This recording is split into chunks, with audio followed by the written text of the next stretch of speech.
La question suivante concerne la consolidation des résultats de vos centres distributeurs. Vous avez, et vous l'avez dit, un modèle indépendant qui est très particulier.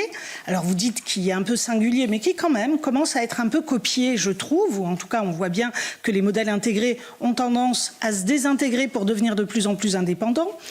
Donc moi j'aimerais vous interroger là-dessus, puisque ce modèle-là n'est pas soumis à la surtaxe exceptionnelle sur les bénéfices des grandes entreprises, puisqu'il ne s'agit pas, à proprement parler, d'une grande entreprise. Et pourtant, Leclerc a un chiffre d'affaires qui est énorme, des bénéfices qui sont très importants, et il n'a pas du tout le statut de grandes entreprises. Et donc nous payons plus d'impôts.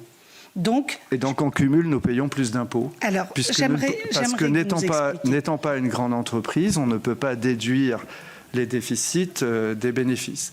Donc chaque centre Leclerc, chaque propriétaire, chaque exploitant de magasin Leclerc déclare ses bénéfices. Il a éventuellement un petit peu de défiscalisation quand il fait du financement humanitaire ou culturel, mais c'est très limité. Et en fait, aujourd'hui, les centres Leclerc de Brest ne peuvent pas déduire de leurs bénéfices les éventuelles pertes d'un centre Leclerc d'une autre région. Donc, l'addition de ces centres de l'impôt, que je ne connais pas, puisque je n'ai pas non plus de logique intégrée dans l'appréciation des centres Leclerc. Chaque centre Leclerc est responsable de ses risques et gardien de ses bénéfices.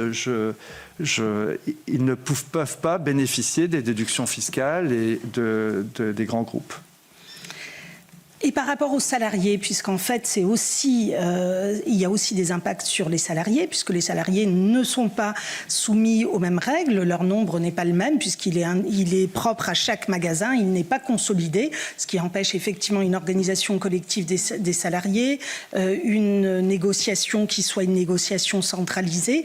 Donc on est aussi d'accord sur le fait que ce modèle-là va aller générer des conditions plus précaires de vos salariés? Ah non, du tout.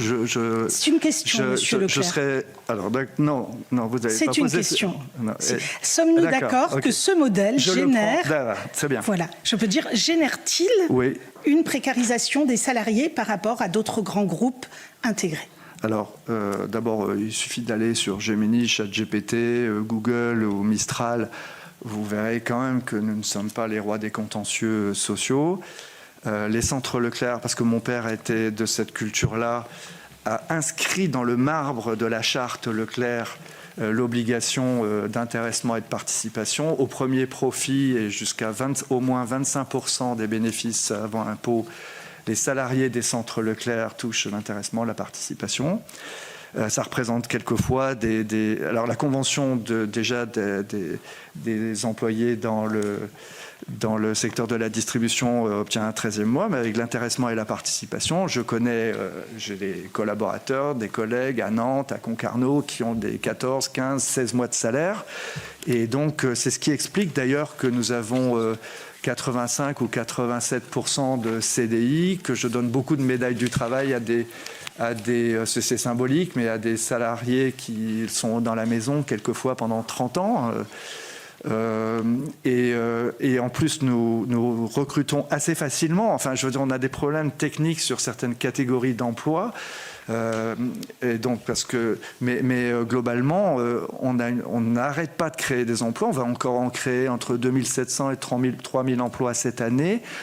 Ils viennent de chez nos concurrents, ou du monde industriel, tous ces salariés qui arrivent.